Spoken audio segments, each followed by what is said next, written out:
Welcome back to Auto Technic. I have another outstanding video planned for you guys today. And yes, we have more F355 content. However, this car is new to the owner, it's new to me, and it's kind of new to the country. So let's check it out and see what we have.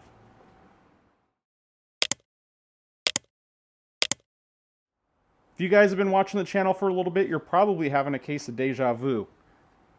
We have a Rosso Corsa F355 and a GTS configuration in here. We just finished doing a heap of work on a Rosso Corsa GTS. We went through and did a major service, so we had the engine out. We found bad valve guides, took care of that. Did a lot of smaller work, CV boots, a lot of things. Really went through that car, and here we are with the next car. I just finished that other car last week. I actually have not even returned it to the client yet. It's at the dealership getting the fuel block recall. So while that car is in the fuel block recall, I was able to sneak this car in, and it just happened to be a Rosso Corsa GTS. Now, as I alluded to at the beginning of the video, this car is new to the owner. It's the first time I've laid eyes on it, and this car is new to the country. So our dead giveaway, you can tell the back bumper, the European license plate on the car, and from what I'm told, this car came out of Germany. I think it's been in the United States for a little bit. It's not super fresh here, but it is relatively new. So we have a full European spec 1994 F355. So this is a incredibly early 355, and the one that I serviced in the last video was an incredibly late 355. That was really the end of production. That one is a 1999. So there's going to be a lot of differences between these two cars. So I'm really excited about this car because in my eyes, this is how Ferrari intended all 355s to be. They had to change the design after their initial design to meet emissions and safety requirements. And this, in my opinion, is the most purest form of a 355. And well, with that, let's walk around the car, see what we're dealing with, and let's talk about some of the differences. So let's cruise around the car and see what we can spot different on this 355 versus the US spec that we just finished working on. Now, one of the key giveaways besides the license plate is we have the European turn signals here on the front fenders. Now, this car does have the Scuderia shields up here, but remember, this car is a 1994. That wasn't an option until 98, I believe. And if we look back at the factory Scuderia shields, which the other GTS that we worked on did have, they're actually, the fenders are embossed, and this Scuderia shield is set in and recessed. So that's a pretty easy way to tell if there's a add-on Scuderia shield or if they're factory. Now these ones are quite nice because they're still like an acrylic. It's a metal backing with an acrylic finish on the front, although they're a little faded. But it is something that someone has added on. Pretty common, and I really have no issue with it. I prefer the look of the Scuderia shield on the car, so I think this is a perfect compromise if someone wants to add them on. I do know that the owner was talking about it, and he's kind of on the fence if he wants to replace them or actually just have them fully removed. But bring the car around, and one of the big differences from the European to the US is we have a clear turn signal up here, so that doesn't meet the US regulations. The European cars have it. I myself have a strong distaste for the amber or orange lights on nearly any car. I prefer the clear with a orange bulb, and I even go as far as I don't like using the actual orange bulbs because you can still see that hue of orange behind the lens, where I'll get the orange bulbs that are actually silver and put in there because I just do not like that orange. And that's why they have the orange on the fender back here that kind of meet that requirement. So that's one of the differences, which is a perk. I do like those. But for the most part, the body is essentially the same. We just have the front turn signals, our side marker lights, and bring it back around. Our rear bumper with our license plate. Obviously, the cutout for the license plate is different on a European spec versus a US spec. That's really the main differences, with exception to the instrument cluster. It's obviously in kilometers per hour, not miles per hour. Those are the big differences. Now, for this particular car, since it's a 1994, it's an ME 2.7 car. So let's come over here and we're going to pop open the bonnet. And this is where it gets very different. So with an ME 2.7, this car is an OBD1 car, and you can see that I have individual air intake tracks into the engine with 2 airflow meters. That is the big distinguishing factor in between an ME 5.2 car and an ME 2.7. So an ME 2.7 has an ECU right here that's running one side of the engine, and it has a second ECU right underneath this cover running the other side of the engine. So it's essentially two separate engines. Those ECUs work separately from one another. Every sensor on the engine is doubled. So we're talking cam position, crank position, airflow meters, idle valves. There's two of everything, and each computer is basically running its own engine. You have to think of it as it's two 4-cylinders. So one ECU is running one bank of the engine, which is one 4-cylinder. The other ECU is running the other bank. They just share a common crankshaft. So we're going to go into the differences in between the ME 5.2 cars and the 2.7s a little bit later on, but I just wanted to show you guys that's one of the big obvious differences right here. Also, I kind of skipped over it when I talked about the car, but this car is optioned with a rear challenge grille, which in my opinion is a must on a 355. I think it really just makes the look of the car from the back side versus the solid body color panel that is more traditional back there. I personally am a huge fan of the challenge grille, so big props for this car on that. I will say that this car does have an aftermarket muffler, which I'm pretty excited about the road test on that one. This car, from what I can tell, just pulling it in the shop, it sounds pretty great. It looks like it has some aftermarket high flow cats on it. The last car we worked on was all stock. This one's going to be a very different experience. Very different sound. I do prefer, for the most part, my car's pretty close to stock form, but when it comes to a 355, I do feel that they all should have a muffler. You guys will see why when we drive this car. They should all have an exhaust on them. So we've established that this car is a European spec, it's an ME 5.2 car, and it has exhaust and high flow cats. Things are looking pretty good. Let's take you into the inside of the car and I'll show you why I'm so excited about this car. First and foremost, this car has the very desirable European steering wheel, non-airbag steering wheel. So these are only the really early cars had these. The factory steering wheel in the most all 355s has the big square airbag, and I feel that it just looks out of place on the inside of the car. It doesn't look right at all. This European wheel, yes, there is no airbag, but it looks absolutely amazing. So these steering wheels are very desirable. They're hard to come by, and they command a pretty hefty value if you find one off of a car that someone's willing to sell, especially if they're in good shape. But the other biggie on this car is right there. This car has the optional carbon fiber seats, which is again another incredibly rare option for these cars. I mean, if you think about it, in the mid to late 90s, who was thinking to check the box for a carbon fiber seat? That really wasn't a big thing back then. Carbon fiber was still basically in its infancy, relatively new. And the people that had the foresight to check the box to get these carbon fiber seats, I applaud them. I love these seats. So in the last video where I did the inspection on our 99 F355, I talked about the fact that it had the carbon fiber interior package and how rare it was that within my 10 years in the dealership, I only saw, well, that was the first time I ever saw the carbon fiber interior package. It's that rare of an option. I also mentioned the carbon fiber seats, that in 10 years, I saw one F355 come into the dealership with the carbon fiber seats.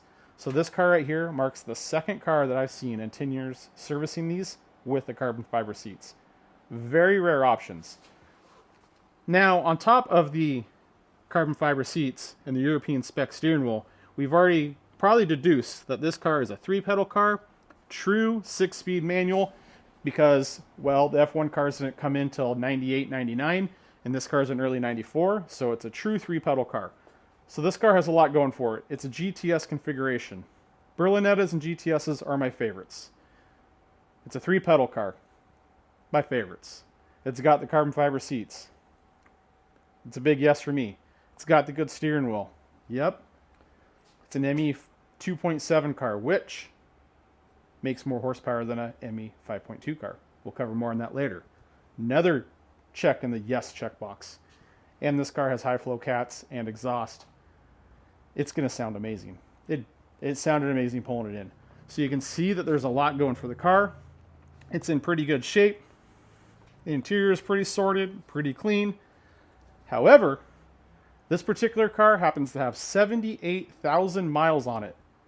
It has been driven, which I would say is pretty common with the European market. Those guys are not afraid to drive the car. It appears that it's been maintained pretty well, but it is a relatively high mileage 355. It is not the highest mileage 355 that I've worked on. I've worked on a few of them that have over 100,000 miles on it. But this car appears pretty clean. But the reason why it's in is because I'm going to give it a good look over. I need to get a good inspection on the car. The client and I have already talked. We have some rough plans what we're going to do to it, but we need a baseline, a good evaluation of where the car's at, what its needs are, so that way we can determine exactly what we're going to do to the car. So here's the plan. Before I get the car in the lift, pull all the under trays and start into the inspection process of the car, you guys know the deal. The first thing we're going to do is get it out on the road, get the road test done, evaluate the car, power delivery, noise, rattles, alignment, steering wheel, all the things, heater control, climate control. We need to check all the functionality of the car, know where it's at, and get a good evaluation. Now, before we do so, first thing I always check, tires. This has some Michelin Pilot Sports, which again excites me because that is my preferred tire. And looking at our dot dates right here, these are 39 of 14. So that's the 39th week of 2014. These tires are nearly 10 years old. If you notice, I had my hand up on the top of the tire. I'm squeezing the tread block. I'm feeling how firm or soft the rubber is on the tire. I want to get a rough idea of how soft and pliable these tires are before I go take the car out and drive it, because I don't want to be caught off guard with a really old, hard tire. So the older a tire gets, the more it ages, even if you're not driving the car. A lot of the solvents in the rubber evaporate out. The rubber gets a lot harder, you have a lot less traction. I'm going to be driving the client's car. I want to be sure that I know what to expect, so that way if I suspect condition where I don't have much traction coming from the car, we'll drive accordingly. And these ones, although the dates are pretty old, they still feel pretty soft and pliable. From the outside, they look pretty good with no dry rotting. Really no issues there right now, although they're all tire dressed up. And looking for the dot dates on the front, these are, I can't see the week, but they're from 2015 down there. So, and these ones are they're starting to get a little bit hard. They're certainly not as good as a brand new tire would be. Yep, 0315. So we'll just use a little bit of extra caution while driving the car. The tires have plenty of good tread, but age-wise, I would say that they should be replaced. Now, I did say that Michelin Pilot Sports are one of my favorite tires.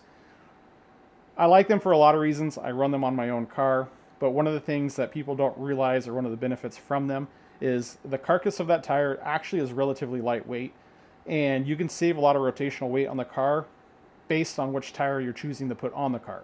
And I feel that any variant of the Pilot Sports is a great choice because the rubber compound's good, your traction's great, they handle great, the feedback's great. I think they look good on the car, which, you know, that's subjective, but they're light, and that also helps improve performance. So all those things put together combined, that's why it is my favorite tire. So we have the rough idea of tires. I'm going to get this fired up. We'll do a rough check of our oil level. Well, actually, should probably check our coolant before we do that, while it's still cold. This car was dropped off yesterday and has sat overnight. So it's a fresh, cold engine, which is the prime time to check our coolant level.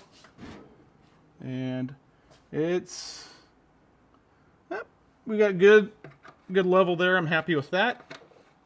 So, get this back on. So with our coolant level being at a good level, I'm going to fire the car up and get some heat in the oil, make sure that it's in an acceptable level. Once that gets the A-OK, it is time to hit the road with the car. And I got to tell you guys, we are going to be in for a treat with this exhaust. We all know the 355 with the factory exhaust and factory cats sounds absolutely amazing. Wait until you hear this one with the exhaust and the high flow cats.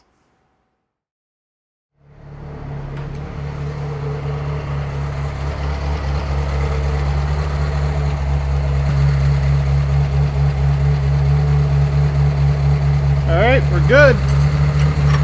Oil level's good, coolant level's good. Do a few more checks and we'll get out on the road.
AC temp here.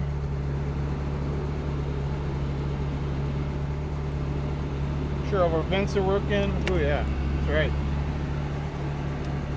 Alright, so we got the AC running. Make sure it's going to be blowing cold. Piece of foam just came out of the vent. That's not unusual. There's a piece of foam that seals up all the vents, and over the years it deteriorates, ages, breaks apart, and it'll blow out on you. Our AC is, there's more foam. Our AC is not ACing at all. I hear the compressor kick on. So I got AC cranked on max and it's blowing 75 degrees. Yeah, 75. Go full heat and see what we have. While we're waiting for that, we'll check our windows.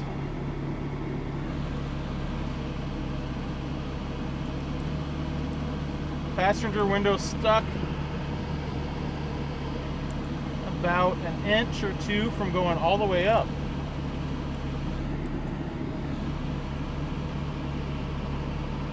I can see it over there. It's getting stuck on the seal. Let's see what's going on. So the passenger window is getting stuck on the seal, and that's keeping it from rolling all the way up. All right, our heat's blowing 135, 36. So on my window seal on the passenger side, there's the seal back here that's on the triangle of the door at the rear edge, and it was getting folded in, and that was preventing the window from going all the way up.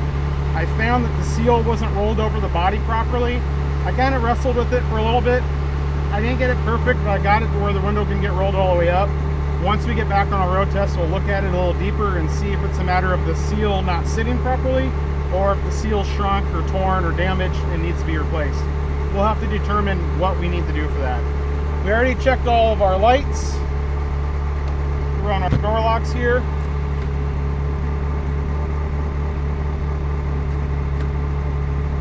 All right. We did our suspension. We got our suspension working. Everything seems to be in order here. Cigarette lighter. Let's test our horn. Gotta love it. Dome lights working. Cigarette lighters in up. So note that down.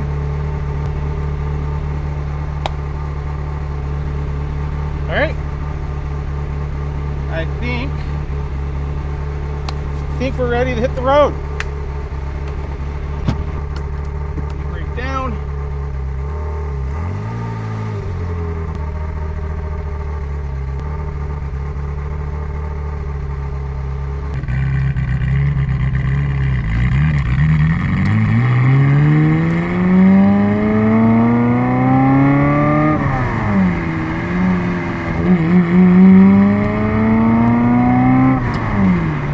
Tell you what, no AC, it's getting a little warm in here. Crack the window. Just make it harder to evaluate wind noises, but it's going to make it much better to appreciate the exhaust.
Car's tracking good.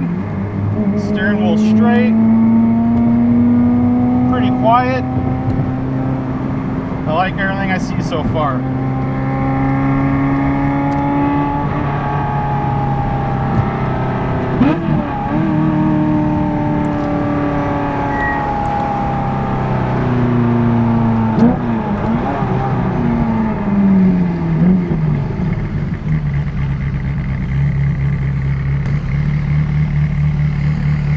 See if our AC is coming back around or not. That's starting to drop. We'll let that stabilize and see where it lands. Probably just needed some airflow over the condenser.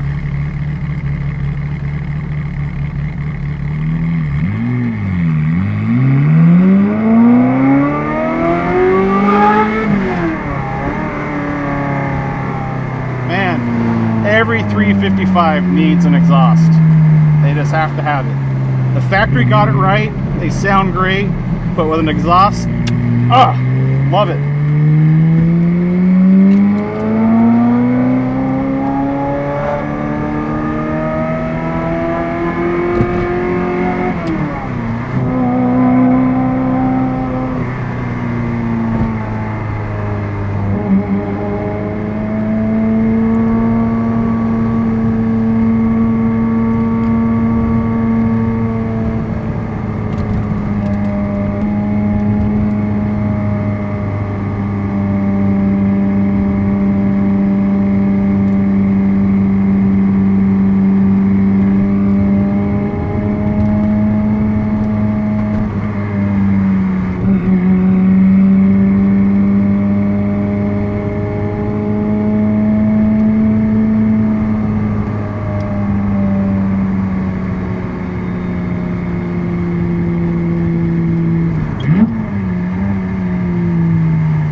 Looks like 61 degrees is about the limit for our AC on how cold it's going to get, which is blowing too warm. So it is functioning. That means our compressor is kicking on and it is working, but not as cold as it should be. It means it's probably a little low on charge.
Did just go over some bumps and I felt a little bit of clunking up in the right front, so we'll check that out once it's on the lift. There could be something loose up there.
cruising on the freeway, doing probably 60.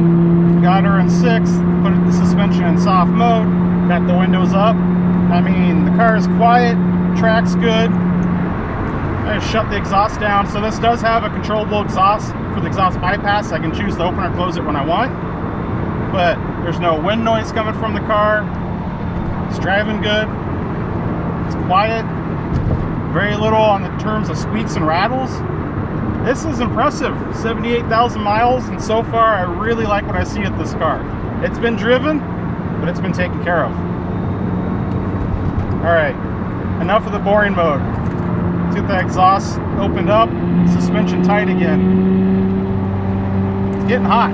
Just can't do it with the windows up.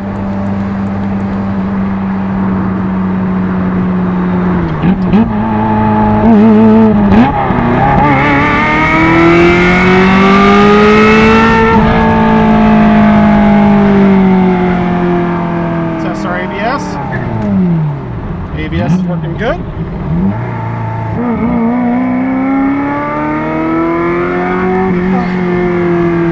Sounds so good.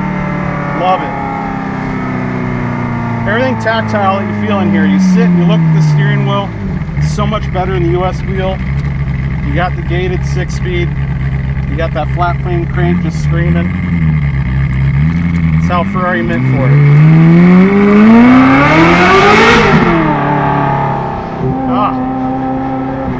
Took advantage of that overpass there.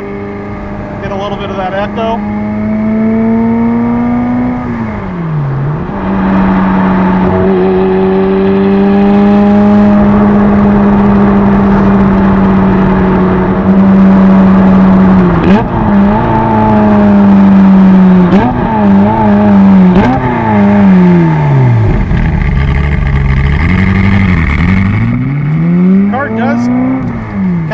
Has a little bit of a stumble right at about idle, and that is one thing I noticed when I fired the car up first thing this morning, is it had a long crank and a rough start.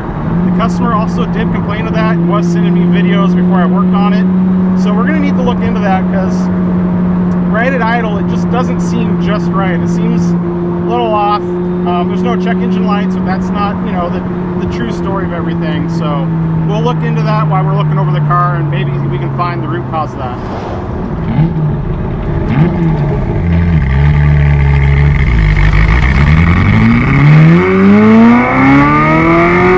It sure does clean up once you come right off idle though.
right, that's another successful road test down, and state the obvious, but it's not the worst part of the job.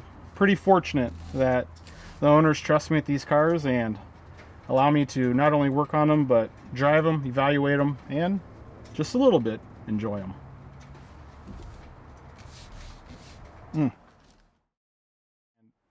Can't we all agree? The 355s just need the exhaust. They sound great. I'm pretty sure this car has a Capristo. I'm not positive. Once we get it in the air and I get a look at the muffler, I'll be able to see exactly what's on it. But just that sound, so very good.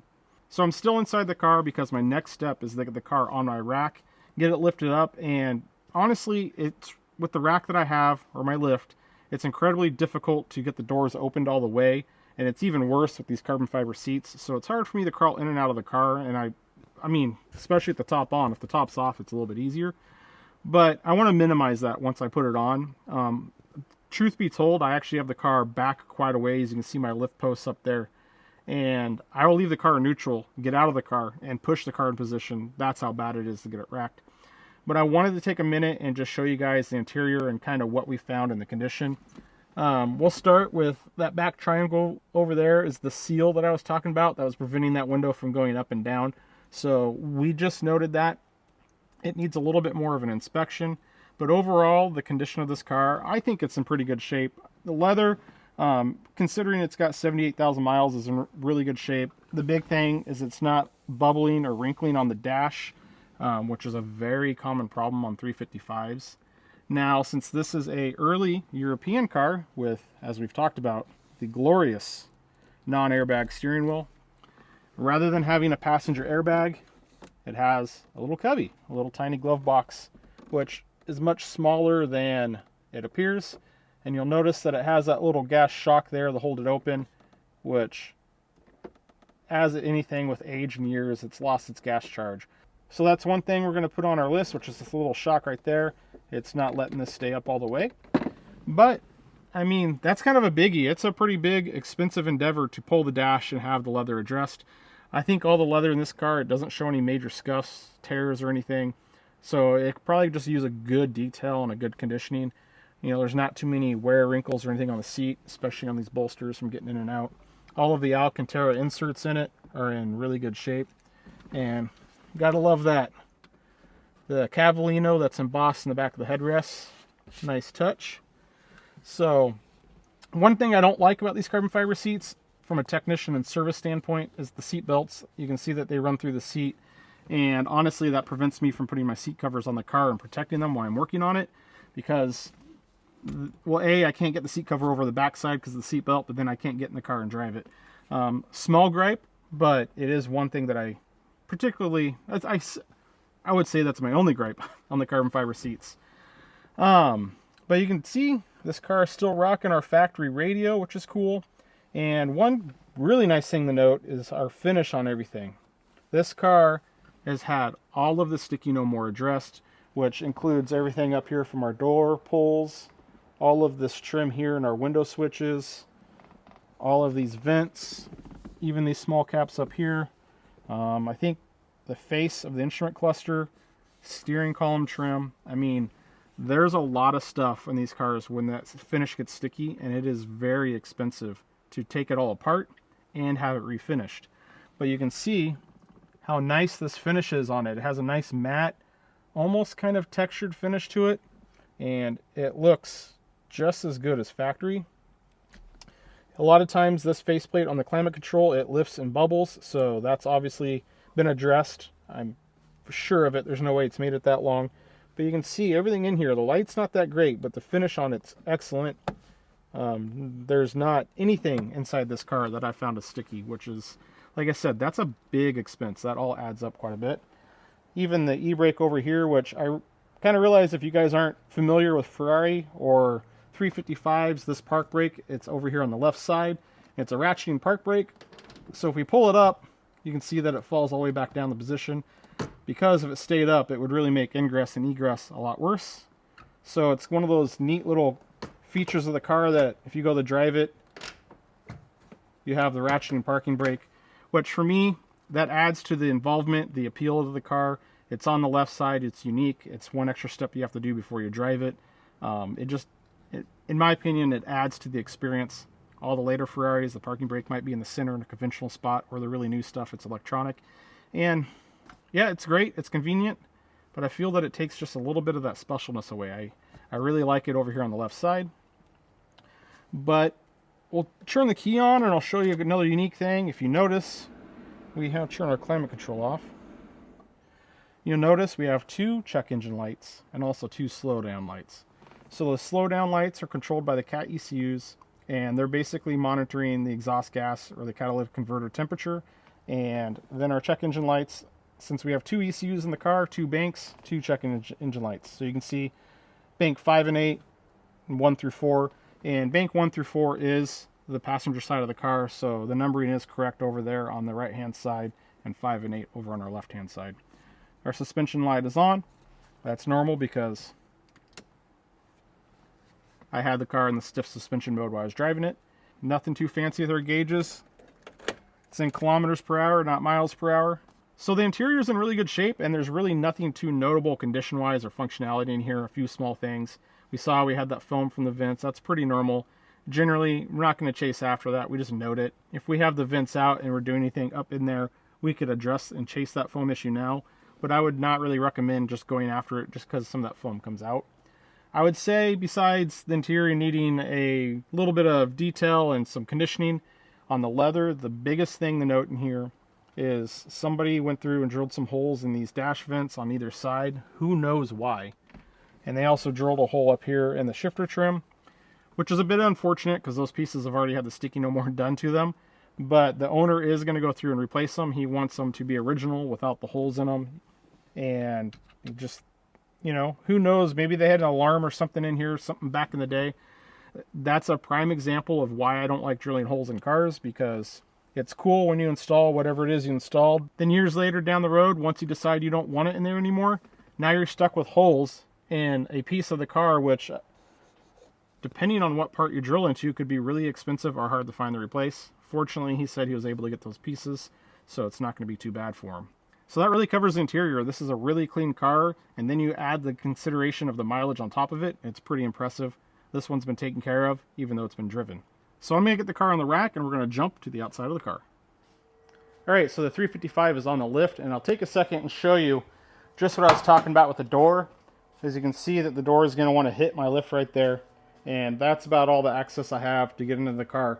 And it looks like you have plenty of access, but to try not to step on the sills, crawl all over the seat, just clobber everything, you could tell that it's kind of a small hole to get into because that seat is actually sitting quite a ways forward, and to get your feet in to like the pedal box, it's a pretty small hole up there.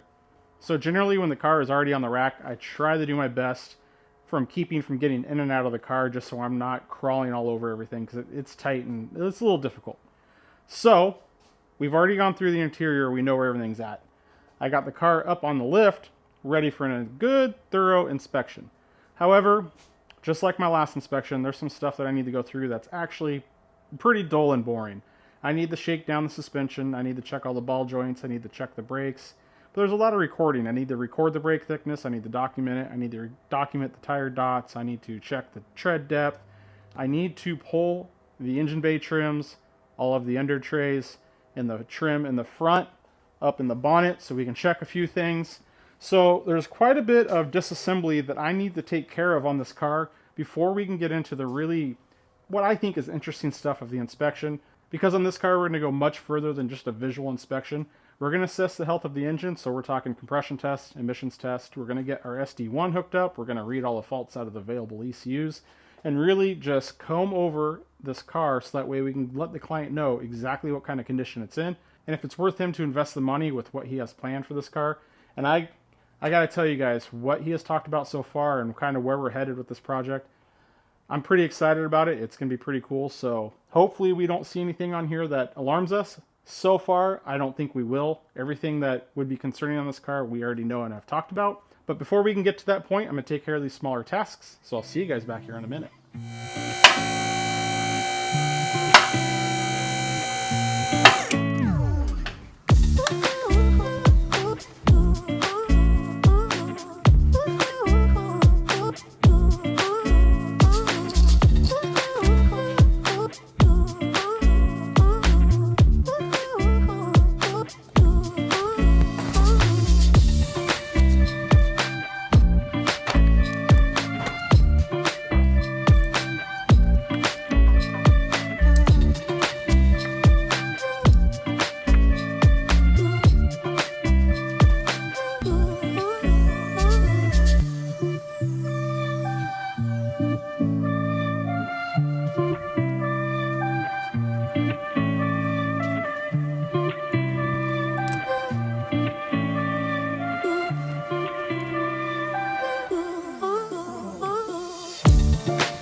All right, so we got everything off of the car, or at least as far as we're going to go for this round of work on it. So naturally the wheels are off, the rear inner fenders are off, and all of the undercarriages are off, so I have full visibility on the bottom side.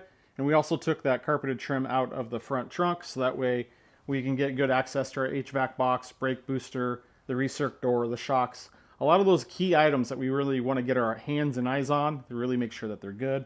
Back in the engine bay, not a whole lot. We took the side panels off. That's about all there is to take off up here. I took the cover off in between the intake plenums for the coolant tank, so we're pretty well as far apart as it's going to come. I have all of the access and visibility that I need to do my inspections on the car. So I already have kind of poked around, started taking notes, looking at things and inspecting as I go along. So now with everything off, we have all the visibility we need. I'm going to get my coolant pressure tester on the expansion tank so we can check and confirm that it doesn't have any leaks. Also, while we're doing that, I'm going to take advantage and get the smoke machine set up on the exhaust. That way we can check the integrity of these manifolds.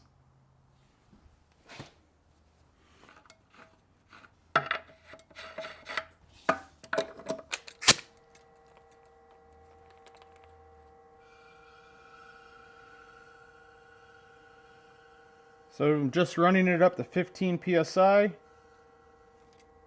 Isolate my source. And I can already hear coolant hitting the ground.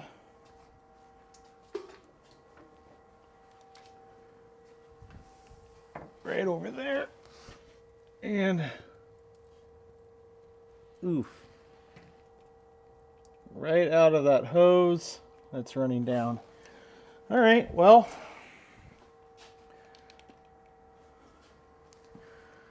take our pressure off to minimize our mess. We will tighten those hose clamps and repressurize it and see how it holds.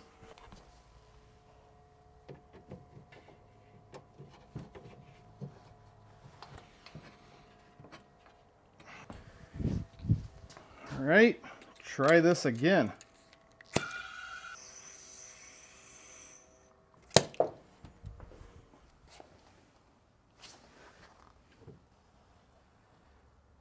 All right. Just some loose hose clamps.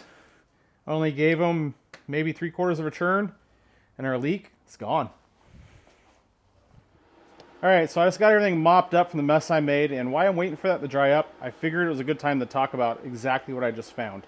Now, when this car sat here overnight, it didn't have any coolant leaks on the floor, it left no drips. When I drove the car and brought it back after the road test, again, no coolant leaks. I did see a little bit of coolant that was leaking from that hose clamp to the hard line up on this radiator when I was looking the car over earlier, and I actually noted it down because I initially thought it was the coolant temp sensor that was leaking and coolant was coming out through the connector. But then I went back a little bit later and looked at it again and saw that it looked like it was coming from the upper hose, and sure enough, the temp sensor is not leaking. All of that was coming from the upper hose and that clamp that was loose. Now, what's worth talking about is I pressure tested this with the system cold. That's why that leak showed up. Typically, when the cooling system is under pressure, it has time to gradually heat up with the engine, and the coolant heats up and that pressure builds up. And that leak won't show up because all the hard lines and those clamps, everything has time to swell or expand and heat up with the car to where it creates a real small, maybe drip, a little bit of a leak, that small trace that I saw. Now, when I'm using the coolant pressure tester and the system's cold, I'm putting 15 psi on a cold system, which is a state that the car usually doesn't ever see, and then that's when those leaks really show up. I mentioned that in the first video where it was pretty frequent, where if you put a coolant pressure tester on the car when it's warm, you let it cool down, say if you're working on it, it's towards the end of the day, you drive it, you bring it back in the shop, put on your coolant pressure tester, you don't have any leaks, and you'd leave it and go home for the night, you'd come back in the next morning and have an absolute puddle of coolant underneath the car. That's exactly what happens. That didn't leak when it was hot and everything was up to temperature. Once I brought it down and it was cold, there's no pressure, so it doesn't leak. Once you put that pressure tester on it, it creates that leak. Meaning if I would have left that overnight as the car came down on temperature, my pressure would have stayed and it would have pushed all that coolant out. Pretty common thing. It's usually from loose hose clamps.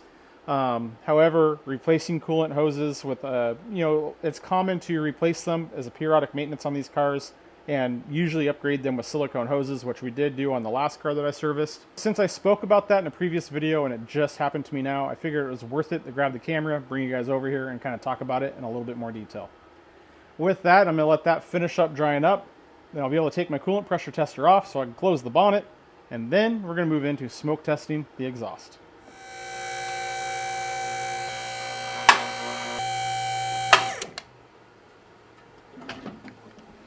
Alright, so I have my smoke machine hooked up to the battery on the car.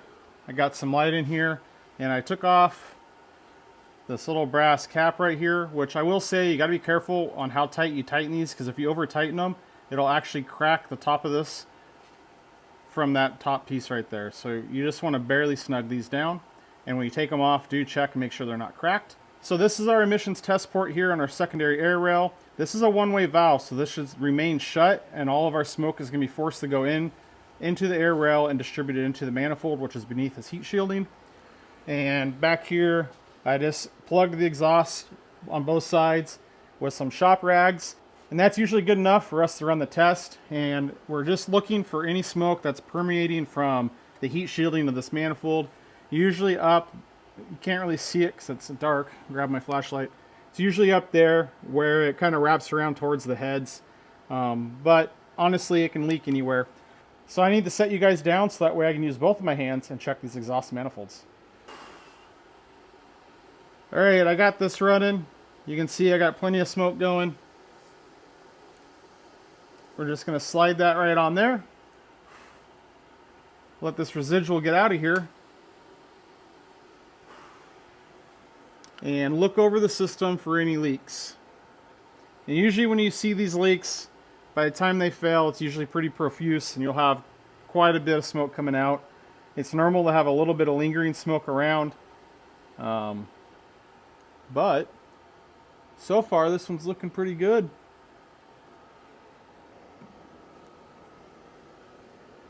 Check in all the connections for the catalytic converters. There's a little bit coming out that gasket there, which is normal and totally fine. A little bit leaking out. I can't see it on camera, but it's back where our headers connect to the catalytic converters and the muffler. So that's good, because that's telling me that it is getting smoke inside the system. But it means that we have nothing leaking up here, which means so far this header looks like it's pretty good. Drop down the bottom, take a peek.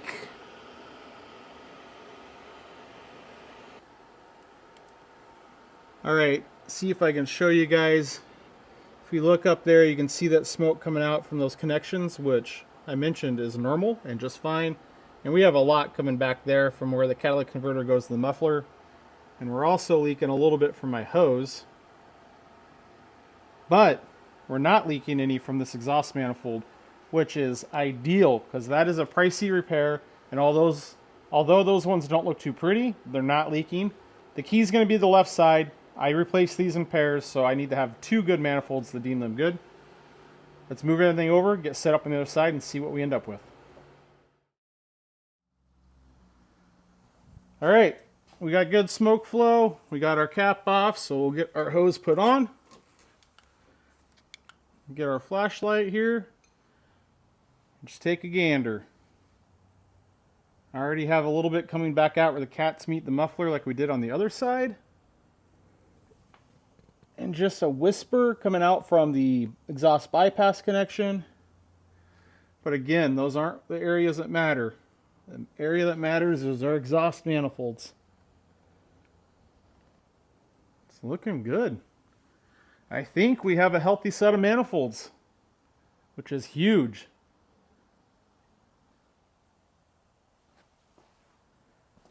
Alright, so it's pretty much the same as the other side. I have a little bit of smoke leaking out from where my hose goes on to my secondary air rail.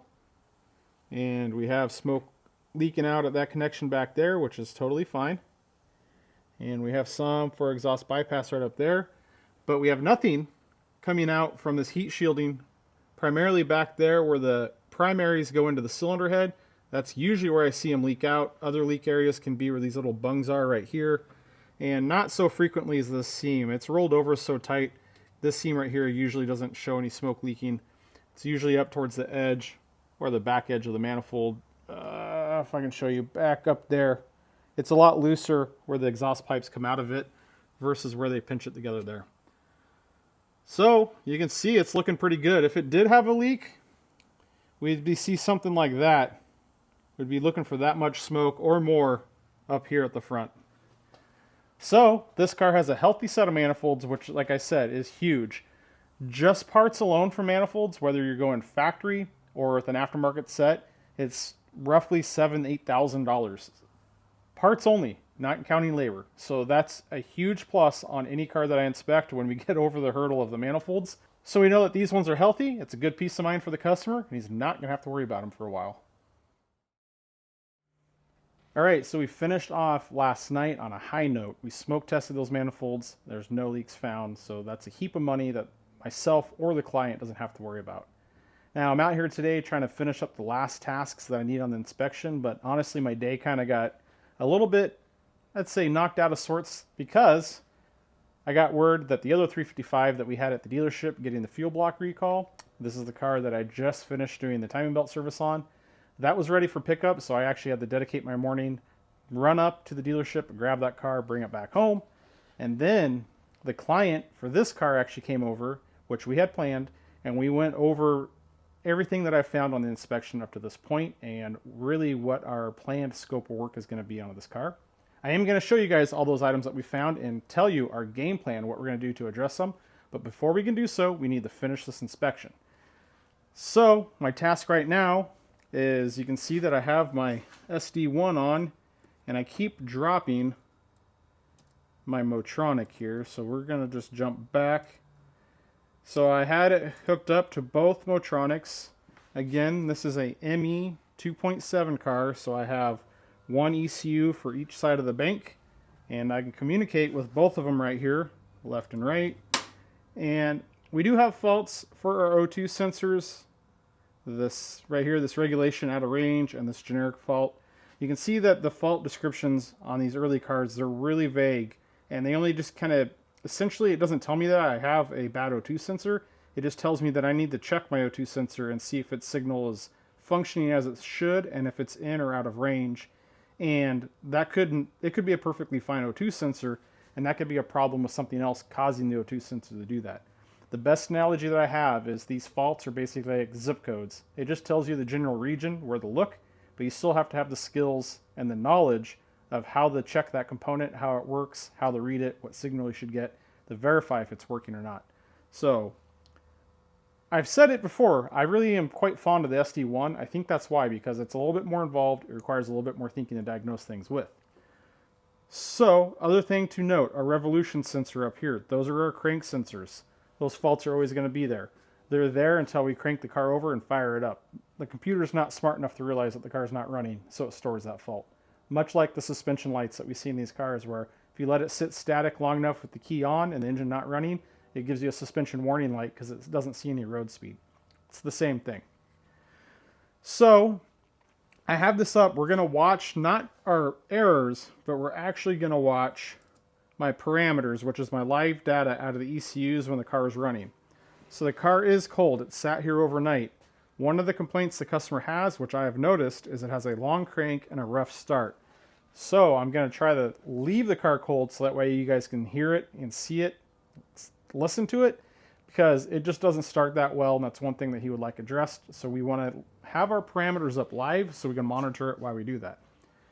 We're going to let the car warm up, get up the temperature. We're going to use our 5-gas analyzer. We're going to pull an emissions reading. I'm going to read from both banks, and that's from the exact same ports where we did our smoke test. I'm going to measure bank 1 and bank 2, measure it at idle and 3,000 RPM. Once the car, obviously the car is going to be up to temp once we get our emissions reading. So we're going to have the data we need from the SD1. We're going to have our emissions reading. At that point, I'm going to shut the car off, and it's time for the compression test. Now, I was a little bit proactive, and I already pulled the spark plug wire covers off of the car because I did not want to be reaching in on the blazing hot engine bay dealing with it. I figured it's a lot better to do that now when it's cold. But I will say, take a minute to talk about this. When I was servicing this 355, I was talking about sealing the valve covers. A lot of people mentioned, why don't you just use a very aggressive sealant to seal those valve covers so they don't leak? And I kind of talked about, it's kind of an unspoken courtesy where a lot of us that service these cars use a sealant and seal them in a manner where we're being thoughtful for the next guy to seal it up. I want to talk about this because the spark plug wire covers on this car, somebody sealed the gasket, and you can see all of that silicone right there, and sealed these on. Not very appreciated by myself. I'm glad I went to go take those off while they're cold, not hot, because I actually had to pry them off and break that sealant on. They were essentially glued onto the valve cover. It took far more time and effort to take those off than it should have. This level of sealing these up is unnecessary, and it really made it a lot worse for myself. It really just didn't do me any favors, and that's a perfect example of why I am a little bit more methodical on the sealants that I use, where I use them, and how I use them, because I don't want to do that to the next guy. He's not going to like me. I don't want him MFing me while he's working on the car after I worked on it. Well, we had it on this, but that's all right. We got them off. Nothing's damaged. We tore the gasket, but that's okay. We'll get that taken care of. So enough talking. I'm going to get my exhaust fan going, get the doors open. I'll set you guys down. We'll fire this up. You guys will be able to hear the cold start. We're just going to let it run, warm up, get our test. And the big one, the last big hurdle on this is the compression test. Hopefully it comes out healthy and this car gets a clean bill of health.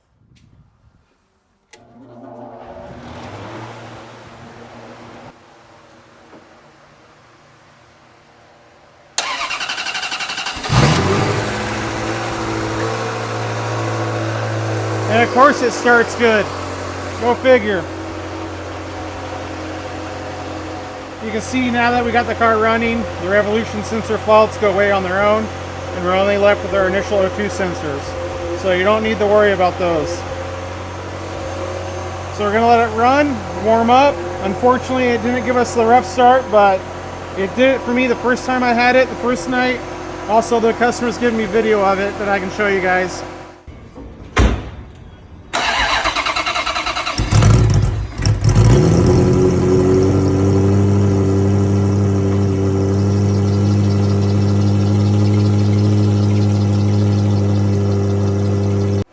But we're going to let it run, warm up, and jump into our emissions test.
All right, so our emissions test is out of the way, and I don't know if you guys could hear, if you're listening in the video when the car was running, you could hear that stumble that I mentioned on the test drive when it was just sitting there idling. It just kind of has like a, not a miss, but the idle is not as smooth as it should be. And then once I rev the car up to 3,000 RPM for the higher emissions test, you can hear it clear out and clean up and run pretty good.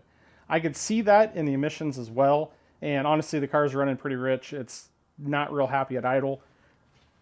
As evidenced by our spark plugs, there's all the evidence in the world that it's running too rich. I don't like all the carbon and soot on the outside of the plug. Our porcelain doesn't look too bad, but I would definitely like to see a lot better. I think the car is running fine when it's above 3,000 RPM. It's really just at idle that it's not running well.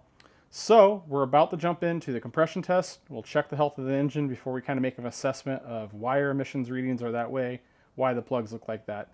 But before we do the emissions test, I can't stress this enough, guys. This car is independent throttle bodies. The amount of space from the backside of the throttle body to the valve from inside the throttle body and the port of the head is very small. You need to have the throttles open when you do a compression test on this. Otherwise, you're going to have erratic readings, false readings. They're going to send you down the wrong road. Most cars that have a single throttle body or even like a carburetor that has a big plenum, and that plenum shares all the air and volume amongst all the cylinders, meaning it doesn't make that big of a difference if your throttle is closed. I mean, it should always be open, but it's not that big of a difference. With such a small amount of volume in between each throttle body and each set of valves, any difference of the adjustment of the throttle bodies is going to make a big difference on our compression test. So you'll see that I have my brake pedal depressor in there, and it is currently holding the throttles wide open. That is key. Everything on the compression test is consistency, right? So we have all the throttles wide open so they can have all the air that they need. They're all matched. Also, if we look up here, I have a stabilized power supply. That puts out, I looked at it the other day, I think it's 55 amps. So I have that up on the battery. That is so my battery amperage and voltage stays exactly the same as I'm cranking the car over. That way each compression test for each cylinder is exactly the same. Last and not least is when we're doing the compression test, I count how many revolutions, or I call them hits, so to speak, how many times that cylinder comes up into a cycle and makes a compression stroke. Essentially, I kind of target from the first cylinder. I'll watch the gauge until the needle stops moving, and then I usually go 1 or 2 after that. And whatever that number ends up being, I do for every other cylinder on the car. I keep it the same, because if you have to keep rotating the engine over and over and over twice as long, they get the same compression, you got a problem. So everything I do on my compression test is about consistency. I want to be as consistent and repeatable for each 8 of the cylinders, because it's not so much the dead number that we're looking for on the compression, it's the uniformity across both banks. So I'm going to just start up on cylinder 1 and basically run it through the cylinder numbering 1, 2, 3, 4, 5, 6, 7, and 8. Get our hose in there. All right.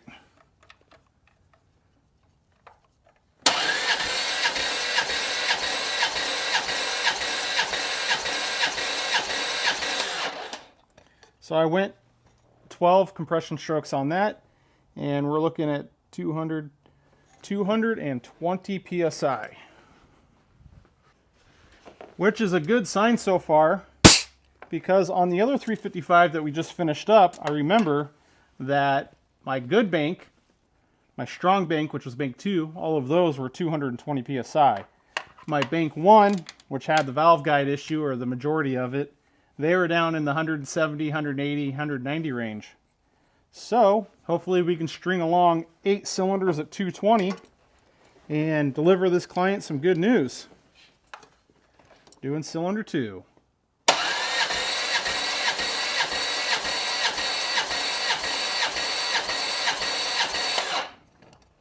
That one's 210.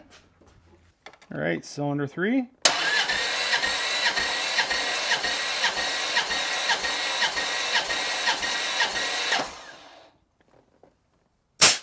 $215.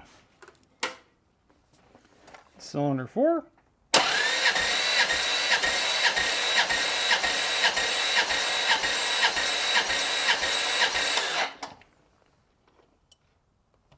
That's about 198. Start at the rear, which is cylinder 5.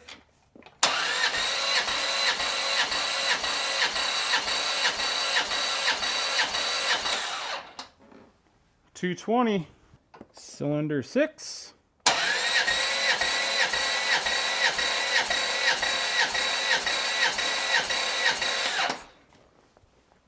$220 again. Cylinder 7.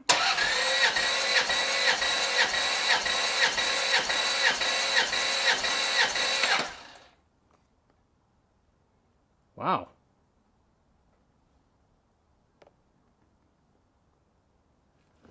That was 225. A little bit of an overachiever there. All right, cylinder 8.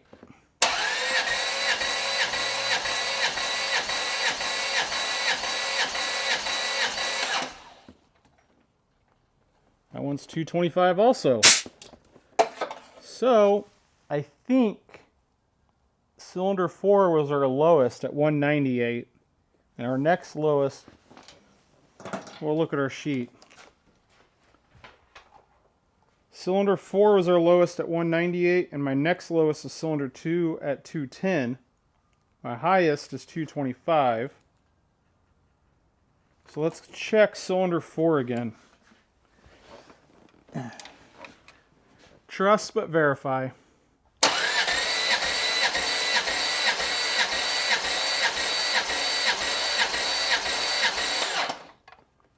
$200. So that is our weak lean out of the group. All right.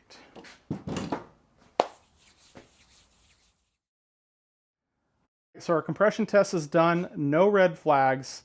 I wouldn't say it passed with flying colors. I mean, it passed. We do have cylinder 4 that we retested. It ended up coming out the 200 PSI. So that one's a hair lower. You know, we got some strong ones, 200, 225, 220. That's really the one outlier. I'm not going to really overly sweat it at this time. That is the information we needed. We don't have a glaring issue or a red flag. That is what we were looking for. We wanted to be sure we did not have that red flag. Now, the true way to tell the health of the valve guides, in my opinion, is a leak down test. And it's not feasible to do a leak down test on a 355 with the engine in the car. There is not enough space in between the front crank pulley and the frame of the car and gas tank to get a tool up in there so you can rotate the crankshaft over. Your only option would be back here at the flywheel, at the clutch, and there's really not a good access to get in there to rotate that over for multiple revolutions to do a leak down test, not to mention to hold the engine in position in case it wants to rotate. So it's really not worth it unless you really have a reason to do it. Right now we're just doing a basic inspection, so there's no reason to dive that deep and do that leak down test. If at some point I have the engine out of this car, I will do a leak down test, so that way we have that information. I can give it to the customer and we will know. I mentioned this car is new to him, so we want to get an idea of the state of health that the car is currently in so he knows what he's in for during his course of ownership.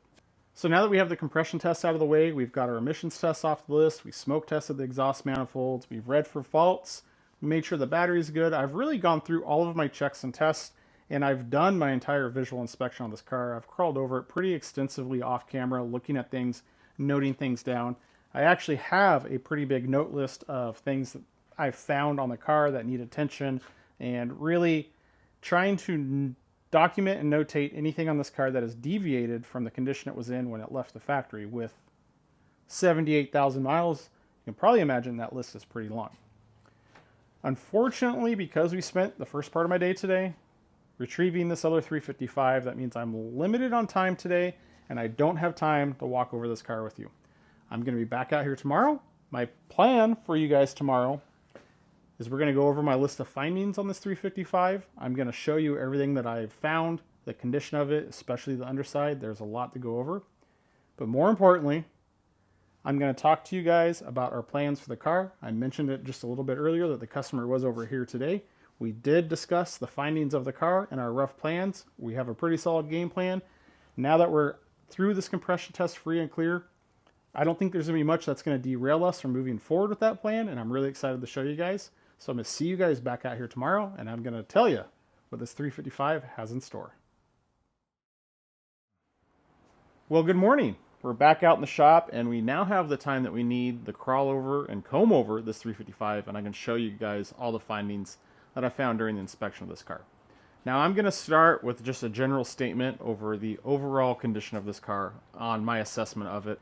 I'm going to say that this car, given the fact that it has 78,000 miles, is in very good condition mechanically. However, cosmetically, it needs some work. So let's go into it in more detail, and you guys will understand what I'm talking about. And we'll start back here in the engine bay. We know that our exhaust manifolds tested good, which is a huge win. Our compression test was good. We had one cylinder that's a little low, but really, there's no red flags in the compression test. So again, that's a good sign indicating that they're not looking at valve guides. This is an early 94, so I would be blown away if it still has the original valve guides. It's probably already had them done. They've already been updated, I hope.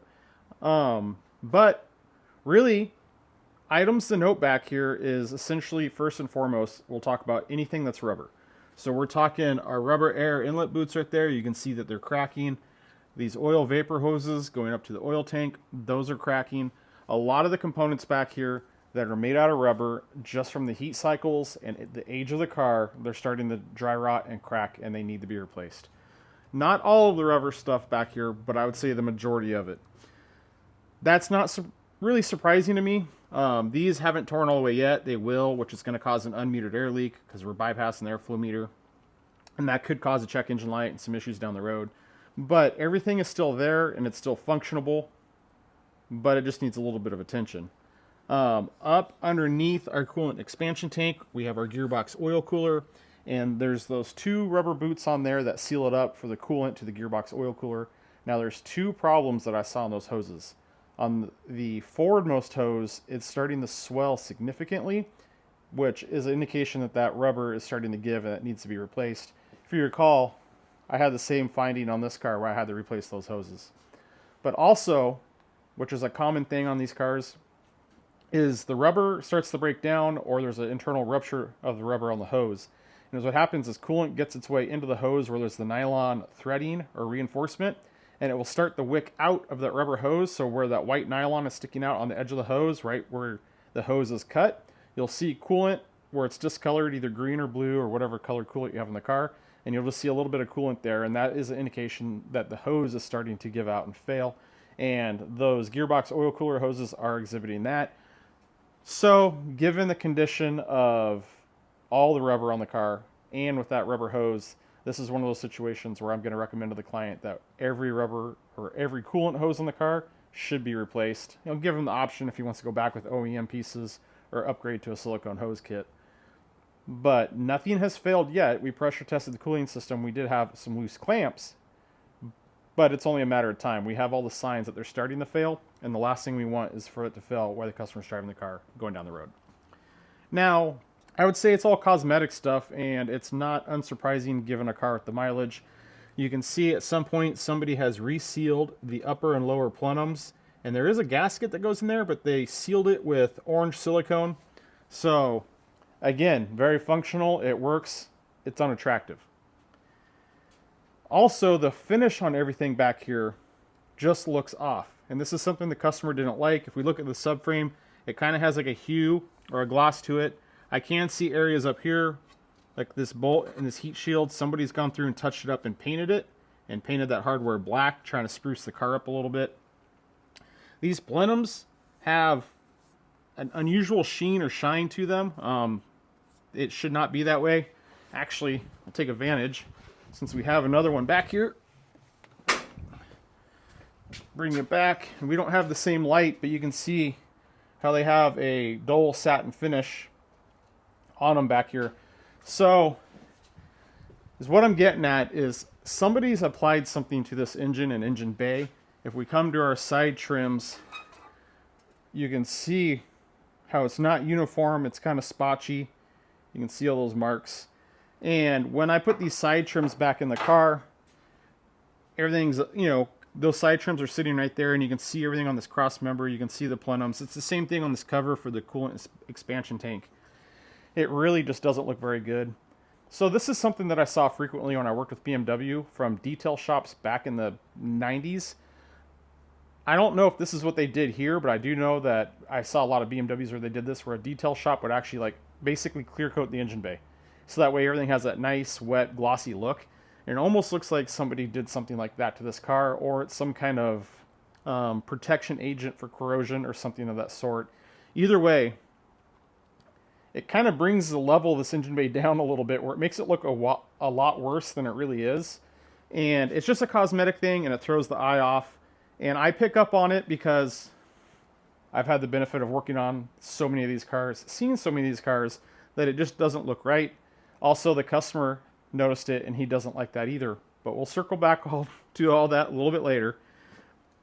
So there's really just a lot of cosmetic stuff. There's a lot of, you can't see them here, but a lot of the hose clamps, there's a lot of corrosion on them. If we get down kind of for our secondary air, those hose clamps are getting rusty and just look pretty terrible. We'll bring you guys over here. So this car has a Capristo exhaust bypass control unit, so we can open and close the exhaust bypass of the remote inside the car. And let's just say that the install wasn't that great. So it's just zip tied back here. We have all of that wiring ran up there. We can see right here they just bundled that coil of wire harness down there. Shine more light so you can see it. And then we have kind of a mess of a relay and things they put up here by the battery junction.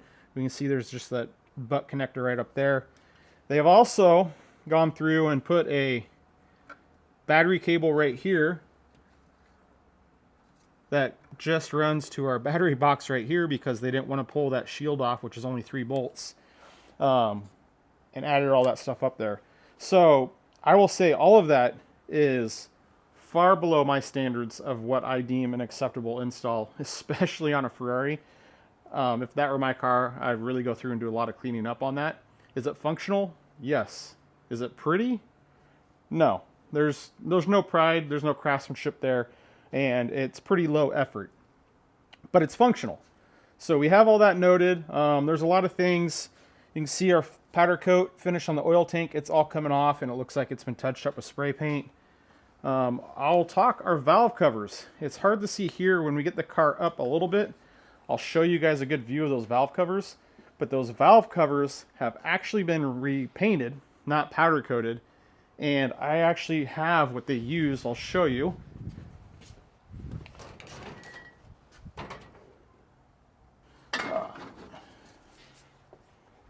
Alright, so what they use to refinish those valve covers is like this VHT wrinkle red paint, which is pretty common. I see it pretty frequently.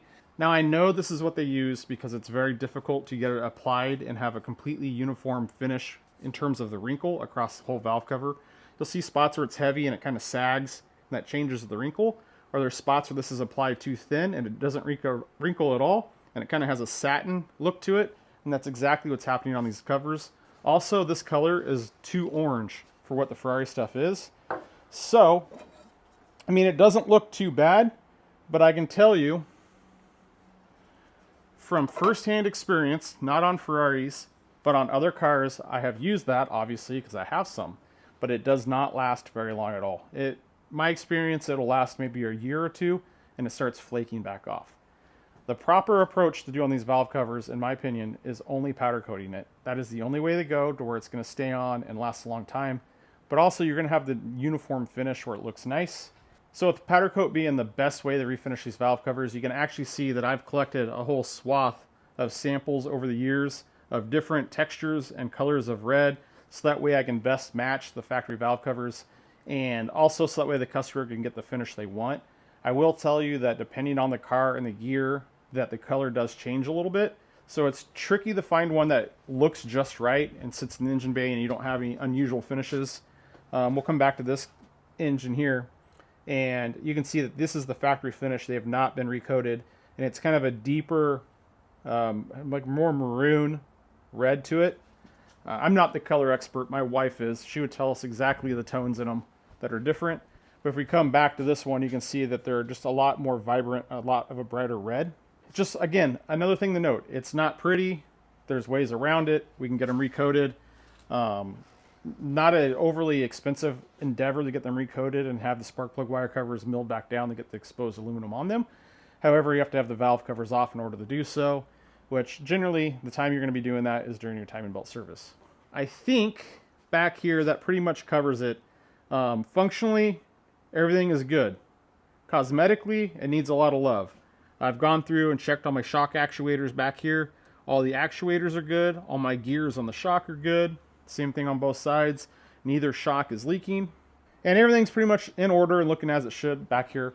Now, one thing that we can't see that I did mention is this car has what I would assume are high flow cats on it, because the way the exhaust smells when it's running, they're not doing a whole lot.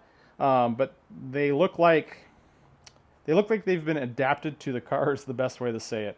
The craftsmanship doesn't look terrible, but it doesn't look great. So that's just, again, another thing to note. They're super functional, but they're not pretty. And as for the exhaust in this car, it is a Capristo system. We'll get a look at that a little bit later. I mean, I personally prefer my 355s with a Capristo, so there's really nothing wrong with that at all. I actually think that's the right way to go. But again, we're just documenting that and noting it on our inspection so that way the customer's aware of everything that's on there or been done to the car, whether he knows about it or not. So that wraps up, I think, what I want to talk about up here in the engine bay. I don't think I'm missing anything. So let's come up to the front, and there's a couple things to talk about up here. And one of them, I'd say one of the biggest ones, is if we look down on our shock up there. Hopefully my light's not drowning it out. Dim it down. It's hard to see, but that shock is wiring out of the way. You can see that top of that shock is pretty wet on the rubber bushing right up there. So I have this gear actuator off. It was actually pretty full of fluid. There's a lot of fluid up in the cup and on top of the shock. So that is telling me that my shock is leaking and it needs rebuilt. This is one of the main reasons I pull this front trim off, is to get to the front of the car and check the shocks. You have to get up there and check for the leaking of the shock. You need to make sure your actuator is not broken, and you need to make sure that the gear on top of the shock that the actuator goes into is not broken as well. It's just easier to take the trim out, bite the bullet, pull it out, get in there and get your visuals on it. Now, the left-hand shock doesn't have any leaking. None of them have any broken gears or actuators. It's only the right-hand shock that is leaking. So we need to jump ahead just a bit here, and I will tell you that I've already shaken down all of the suspension. So I know I don't have any play in any of the suspension bushings, any of the end links, or ball joints. But if you recall, on the test drive, I did hear one clunk one time out of the right front. Talking to the client about that as we were going over the finding on the shocks, and he's mentioned the same thing. He's like, there's an intermittent clunk from the right front going over bumps. It doesn't happen all the time. It usually does it once, then it's quiet. And well, lo and behold, we see that fluid leaking out of the shock. That gives us a lot of pretty good evidence that that noise that we are hearing is coming from that shock. We know that that shock's either going to need to be replaced or rebuilt. Considering the mileage on this car, we're not only going to just worry about the fronts, we're going to recommend a replacement or rebuild of all four shocks on the car all the way around. Now, there is another common problem on 355s, and that is our pin right here for our recirc door actuator. I actually pulled the pin out because the pin was broken. If I can find it over here. So here is our pin, and this is where the motor goes into it, and you can see right here is where it's sheared off. Now, because this pin was broken, I presume the recirc door fell all the way down and somebody just took it out. So the recirc door for this climate control box is straight up missing. We don't have it. I can't find it in the car. It's definitely not in the box.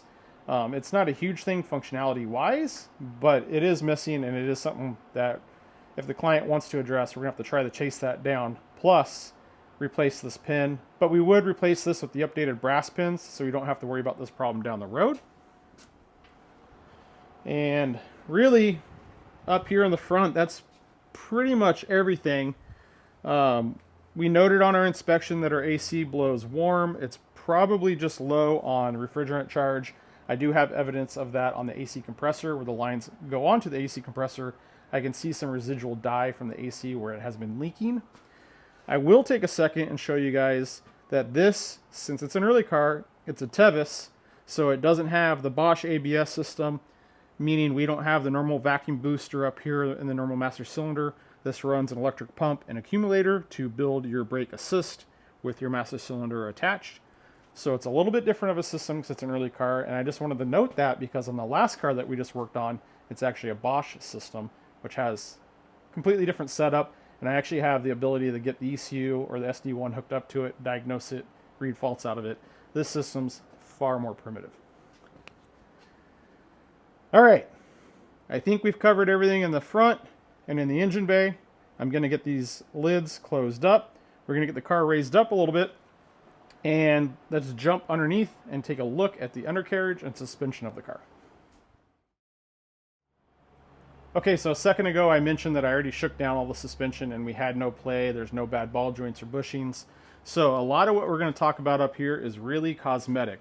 Now you can already take a peek that upper control arm and ball joint, they look pretty gross. So the finish is coming off. There's corrosion starting. I'd say that's just surface finish and it's knocking the powder coating off. But we have a lot of that up here on the spring. Now, if you can tell by the dust boot behind the spring, it has that same kind of shine to it, which I presume is the same thing that they did up in the engine bay. So there's definitely been something applied underneath the car. And judging by the wear of everything in here, it has been driven in weather, which is, you know, props on the previous owners. But our brake cooling duct, it's pretty, this one's not too bad. The other side's pretty beat. You can see on our steering rack on the boot, there is quite a bit of wetness and grease leaking out of there. If you look at the boot right where that inner clamp is, you can see that it's cracking. Again, it's another piece of rubber. It's starting to give out. So it's just evidence of the mileage and the years of use. Again, functionally, everything's great. Our brakes are good. Our rotors are good. The wheel bearings are good. Bushings are good. Everything's great. It's just ugly. We'll bring back here, and it gets uglier. So you can see the spring's pretty bad. The powder coat is gone. We have that rust there on the spring. Again, corrosion on the sway bar, on the upper control arm. And it's the same story back here. All the suspension's tight. All the bushings are good. Well, remember, these aren't bushings. It's actually like a metal Heim joint. It's not a rubber bushing, so to speak. It has rubber on the ends. But there's no play. Everything's tight. It is just really ugly. See on the control arm. So you can see that the e-brake spring, somebody's done, you know, it's kind of been mangled from all the different services. We have a little bit of repair there on the radiator. So functionally, everything's good back here. It's just ugly. Wear and tear. This side, our valve cover gasket, there's a little bit of wetness there on the bottom, but it's nothing too terrible. And if you look right up there on the lower bolts is where I'm looking. You see that line where that kind of going up at a 45, starting from that second bolt up. That's that uneven finish I was telling you about, that it's pretty easy to get that with the spray paint, or it's hard to not get that, I should say. And usually, or typically with a powder coat, you don't have to worry about that. You can already see that where the paint's flaking off there on the bottom. So we have all that back here.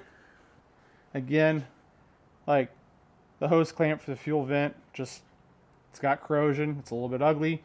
But body-wise, structure-wise, it looks great. It doesn't show that it's been in any collisions. I see no suspect repairs. Everything is where it should be, how it should be. It just has years of mileage and weather.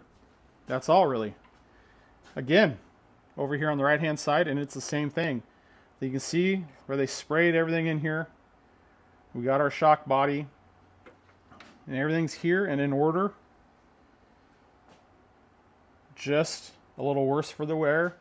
You can see on the right valve cover on the bottom, it's starting to get pretty wet down there, and it's starting to leak.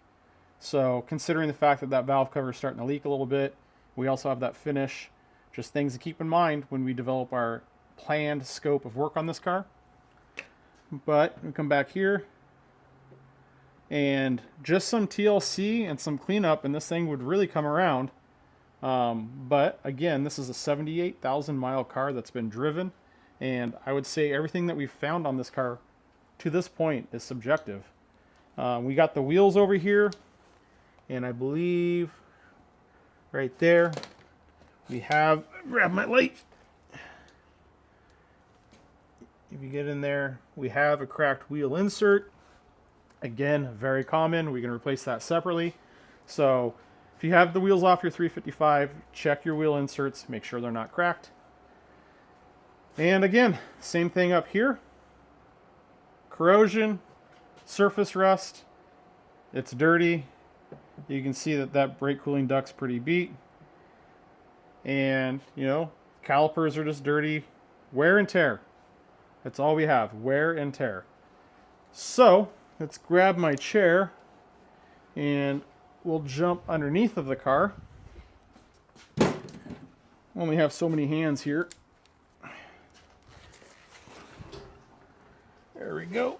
So we're under here at the back of the car. Now you will notice that this has the clutch cooling ducts, which is, I think most European cars have that, and some of the challenge cars. You can also see the holes drilled into the side of the bell housing, which help get the air out and keep the clutch cool. Drilling those holes in there was a modification, I do believe, for the challenge cars that you can do to your street cars. And this could be adapted to US cars as well. So that's one thing that's different from this car versus this 99 we have here. But once we get under, you can see these cats, which they don't look too bad there. If I bring you up here, get my camera up, you can see what is going on. Now, come on, we can do better than that. Functional, yes. Aesthetic, no. Ugly. But you can see the bottom side of the control arm. It's more of the same, guys. I think you're catching on with the theme that we have here. Our gearbox is actually quite dry. I mean, there's a little bit of residual there. It looks like these cover plates have been sealed up as evidence of all the sealant sticking out, but it doesn't look too bad. Up to the engine, we have evidence of a little bit of oil leakage. I think that's our main culprit up there on that hose. And I think it's just coming down. It doesn't look too bad, but there is some evidence of that up there. Our belts physically look okay, but there is a belt squeal when the car is cold and it first fires up. So that's another thing that we've noted, and the customers complained of that also. And I'm going to try to get you guys up there, if I can get the light. If you look, I'm looking right up, right about there, right on this, just above and to the left of the crank pulley. You can see a little oil coming out. And that's the drive gear for the timing belt. So that bearing's starting to go, and it's allowing oil to leak out of it a little bit. If I can get you, you can see that this one on the left-hand side, there's quite a bit worse. So those are definitely something that we're going to want to have addressed on the next time that this gets timing belts. We'd have to pop that front cover off, press out those bearings, and get new ones. While we're down here, since we just keep referencing back to this 99 5.2 car, but since this is a 2.7, if we look under here, I have one crank sensor, and then my other crank sensor is right there. So you can see it has one for each bank. They're 90 degrees off because, well, it's a 90-degree V8. That car only has one crank sensor. So just trying to show you guys some of the differences. Looking here at the AC compressor, right up that fitting, you can see where I have quite a bit of evidence from the UV dye that's in the AC oil that's coming out. So, I mean, it's a lot of the same. Subframe, same corrosion, everything's pretty dirty. A little bit of surface rust on our clamps and fittings. There is a few spots where like our mounting studs for the under trays are broken. That's broken off. That's a not terrible fix. You need to drill that out, drill a larger hole, and you can put a riv nut with a stud on it and correct that the right way. They just used a self-tapper onto the side and did that. So we could go back and make that better. And I think all in all, out of all of them, there's 3 of them that were broken. Up underneath the car where the under trays were in this center section, light really killed us. This all looks pretty brand new. It looks pretty immaculate. There's no corrosion, there's no rust. These are all of our hard lines, our shift linkage. Everything looks really nice up there. Back here, kind of went over it, but our CV boots, they're actually pretty good. There's no cracking or anything on them. If you look up above the heat shield, it's been rubbing a little bit on the boot, so there's a little bit of fraying and a little bit of damage there. You can see the shaft of the CV axle. Again, the same thing. Powder coat's coming off, starting to corrode.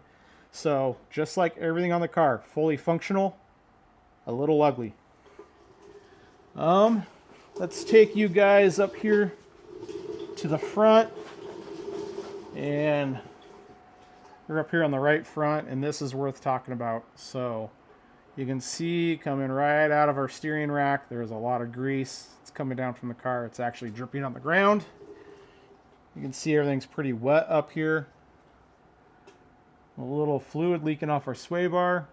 So essentially what you're seeing here is this is the result of the power steering rack seals going out. It's allowing a little bit of power steering fluid to get into the mechanical part of the rack where there's grease. That's where you see this thicker, darker grease sticking to the side of the car. Basically, that fluid gets in, mixes with the grease. It has deteriorated the tie rod boot to where it has split and allows everything to leak out. That's leaking out there. And this is just fresh power steering fluid leaking out of the rack. So that is more than cosmetic issue. That power steering rack needs to be replaced or rebuilt. That is indications of a failure. You can see that a honey badger or a gorilla, or I like to say a knuckle dragger or mouth breather, was working on the spring perch there. This is the stuff when I work on these cars, guys, that I always genuinely just wonder what those people are thinking.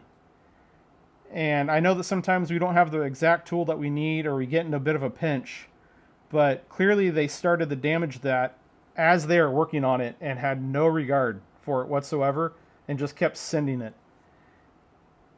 And that stuff just makes my skin crawl. It's sad for me to see that on cars like this. I mean, it's sad for me to see that on any car. It's just sloppy and lazy in my opinion. But on a Ferrari, because I'm very passionate for this brand, and I see stuff like that, and it just makes me shake my head in disappointment. I think that these cars deserve better, and that's pretty terrible. But with that, unfortunately, I see more of that than one would want to admit. We come up here, and I'm looking at a power steering hose, and again, the rubber's given. So it's not leaking yet, but based on the condition of this hose, it could be a straight rupture and totally give out. So that's nothing too fancy of a hose. We can just get bulk hose and replace that. It just runs right up over to there. So we can see we have another broken stud right here for the under tray. It should be like that. Again, we could spend a little bit of time and fix that right rather than the last person fixed it quick. But if we were looking at the car, we've looked at a lot of components on the car, and there's a lot of corrosion, right? On the control arms and subframe, but we're looking here at the frame of the car, and it's actually really good. There's really not much there at all. It'll come down all the way down the sides, and everything looks really nice. Maybe just a little bit of surface corrosion, but nothing that's eating away at the structure, and nothing that is at a point to where it's causing big issues on the car. It all looks pretty good and healthy. So we have things like this inner fender trim. That's bottom section of it's broken. It should be over here looking like that. You can see in the wheel well where all the rocks and just road debris has gone away and eaten away at the paint there. But like I said, still pretty solid. So I think we have a pretty good understanding of the condition of the car mechanically on the underside. Now let's talk about the body and paint. All right, here's the biggie on this car, and that's the condition of the paint. Now, there is one big problem areas when it comes to the body and paint of 355s, and that is back on our junction from the buttress to the quarter panel, right along this seam. Now, if you look over this car in person, I doubt that this is going to show up for you guys on camera, but when you look at this car in person, it doesn't take long to realize that this entire car has been repainted. It is not wearing its original paint. And although the paint job doesn't look bad, it is not as good as what the factory paint was on the car. It's a little bit lower quality. There is areas of the car where I've spotted overspray. I can see some tape lines. You can see some damage underneath the paint. So there's just some questionable things going on. But if we get up here for the buttress, I'll try to get you guys up here so you can see it. You should be seeing a lot of this bubbling and unevenness. And it's hard to tell if that is like little rust bubbles or a reaction they use with the paint. Sometimes there's some chemical reactions. Try to get different light. It's hard to really tell what's going on up there underneath the buttress. But there is definitely something going on. And the only proper way to fix that is to take that down to bare metal, see what's going on down there, correct the issue, bring the paint back up. Now we do have more issues down here in the seam. Again, just more bubbling. And if we look in the wheel well, same thing all the way around. Now there's the typical issues like little fish eyes in the paint, little bubbles, little imperfections. But as for the corrosion and bubbling, those are the only sections. I think the front fender was pretty good. I mean, there's really not a lot of chips or anything on the paint. I don't see any signs of massive body work that's been done to it, but you can see that it has been repainted. Like, we can look under the mirror and you see those little specks. Hopefully I can capture this with the camera. But that's what I'm looking for. You can see that that's a little fisheye or imperfection, which the factory paint usually does not have. So you can see up here, actually I can feel it. There's a little bit of bubbling on this inner fender. And some of the areas with overspray, where we have like those chips there on the inside of the door, and like these streaks have been off. If we get underneath of it down there, they're actually missing some hardware on both sides, which sadly is pretty typical from a car that comes from a body shop. You'll see things like that. I did find like a paint line up here where they masked it off and did a hard cut off on the line. Small things like overspray on the hood latch. So I'm not saying it's a terrible paint job, but it's not the greatest either. And if we come over here, this one has a little bit of that bubbling in the wheel well. And this buttress on this side looks quite a bit better. There is something going on right there, but it's not as bad as the other. I will say on the back side over here, like if you guys can see it, that's real textured. So it's real orange peely in the paint. A couple fish eyes. I'm trying to move you guys around so you can see it. So, I mean, the paint, I would say it's a driver conditioned paint job, honestly. It's a car that's been driven 78,000 miles. It's a paint job that you don't have to overly stress about, but it's not perfect. Some of that corrosion, that needs to get addressed or it's going to get worse. And obviously that buttress is pretty ugly, and that's in a very visible area when the car is on the ground. So that definitely draws your eye to it. But again, nothing's too detrimental on the car. I can't really show you guys because I have the top on and the door shut. There is a couple seals that are torn and that need replaced around the targa top of the door seal. Just a lot of little things like that. All right, so I think that's a pretty solid look over of the car. I'm pretty sure that gives you guys a really strong idea of the condition that the car is in. So I think let's go grab my notes. We're gonna sit down and we're gonna talk about my overall assessment of this car. But more importantly, you guys are gonna wanna hear what we have planned to do to this particular 355.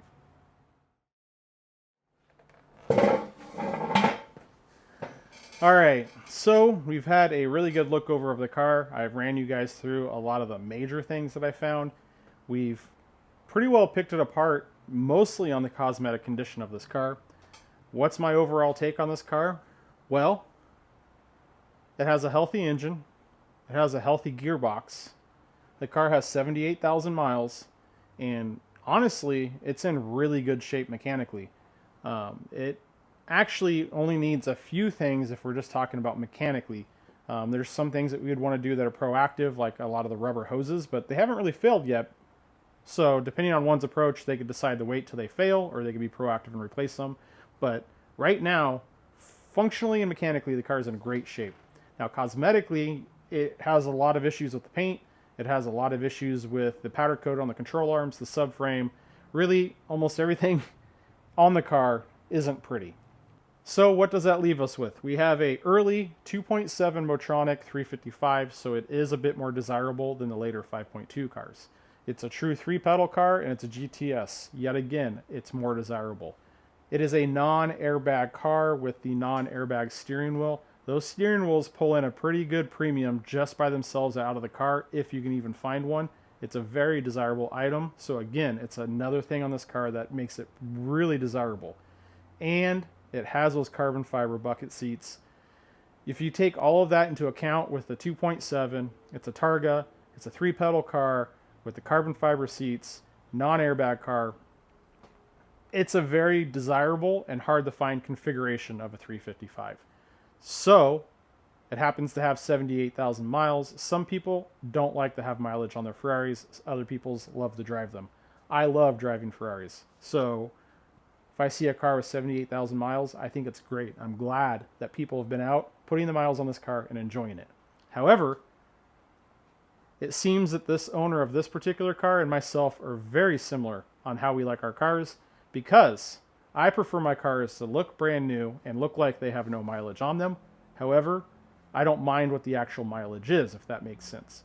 So I've actually gone through multiple times on cars of my own, and I pull everything off. I repowder coat all the suspension, control arms, replace everything that's rubber, basically do a mechanical restoration and cosmetic restoration to those parts. But I still drive it when I'm done. Drive it and enjoy it and keep it out on the road. I just want it to look like it doesn't have all those miles on it.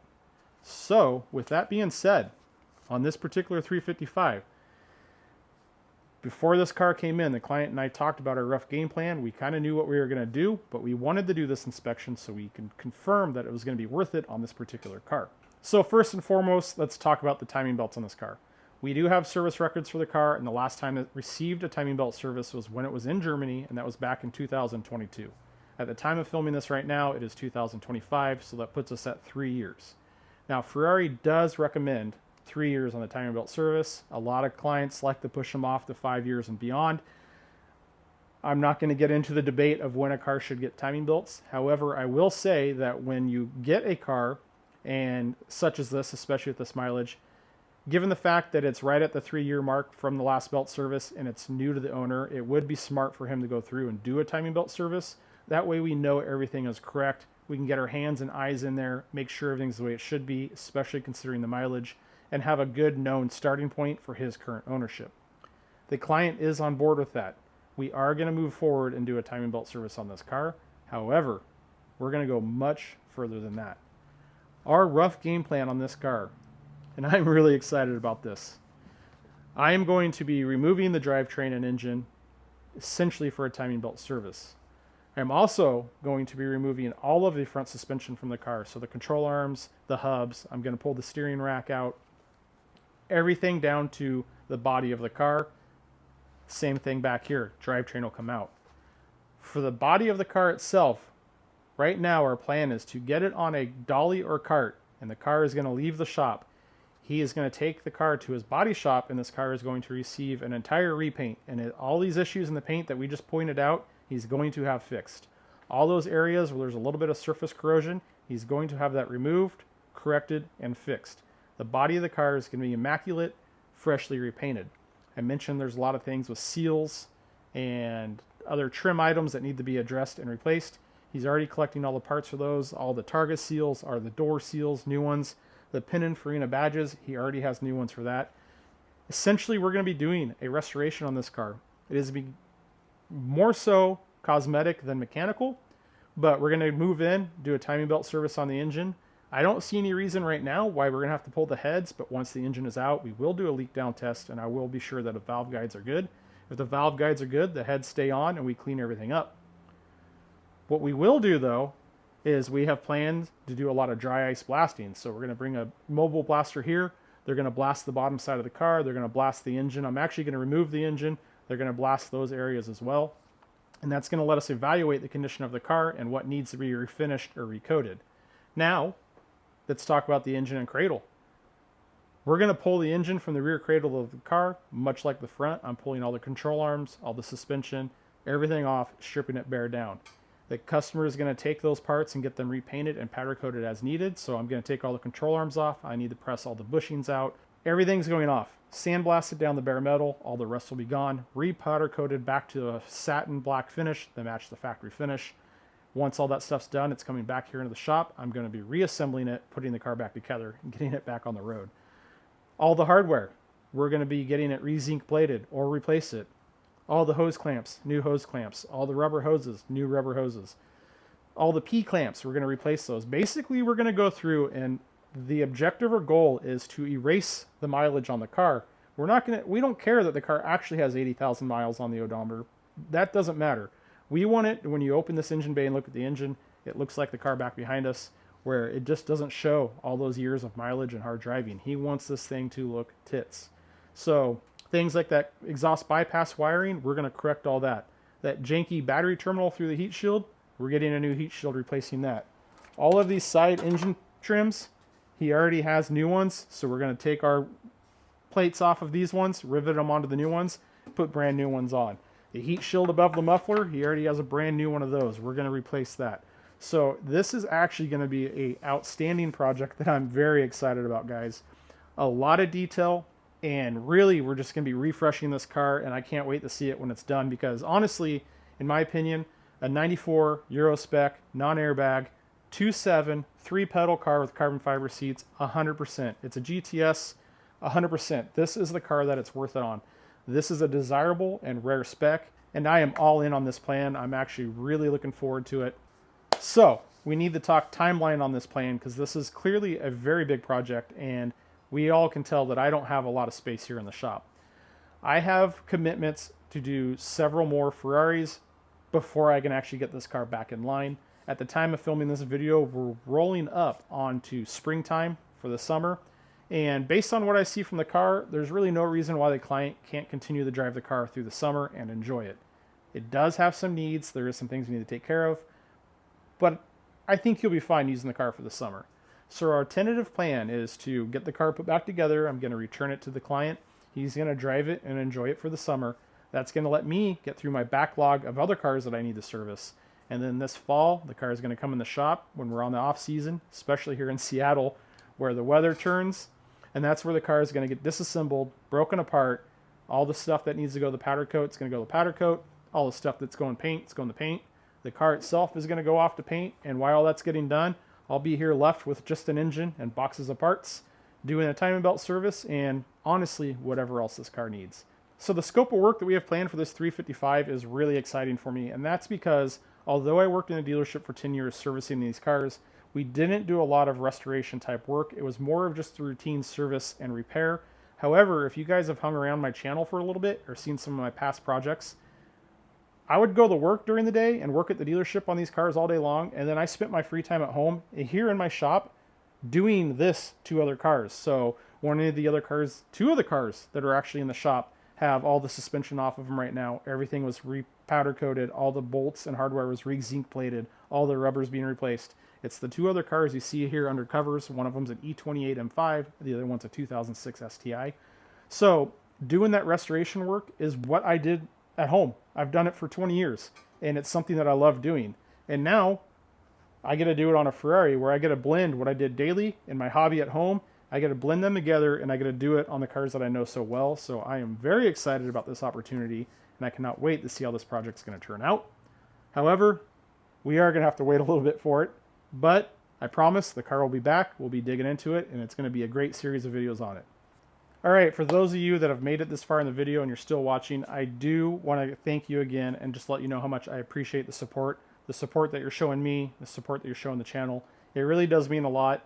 I put a lot of work into these videos, a lot of work into editing it, and honestly, it's a one-man show. It's just me behind it. I'm the one doing all the filming, I'm doing all the editing, all the work on the cars, I'm making the estimates for customers, so I got a lot going on, and all those nice comments that you guys say, all those kind words, I really do appreciate it. And it really helps keep me going to keep cranking these videos out for you guys. All right, guys, you know the drill. Be sure to like, share, and subscribe. More importantly, get into the comment section and let me know what you thought of this video. But more importantly, I need to know what you guys want to see from the series of videos once we get back onto this car. There's going to be a little bit of a gap from this video right now to when I start working, more importantly, filming the work on this car. Therefore, I can tailor my videos to what you guys want to see. However, I won't know what that is until you guys tell me, so be sure to jump in the comments and let me know what you want me to cover while we're doing this project, because it's going to be a big project and the final result is going to be incredibly satisfying. I'm very much so looking forward to it. With that, I need to get the car back together and back to the client, so I want to thank you guys very much for watching, and as always, we'll see you on the next video.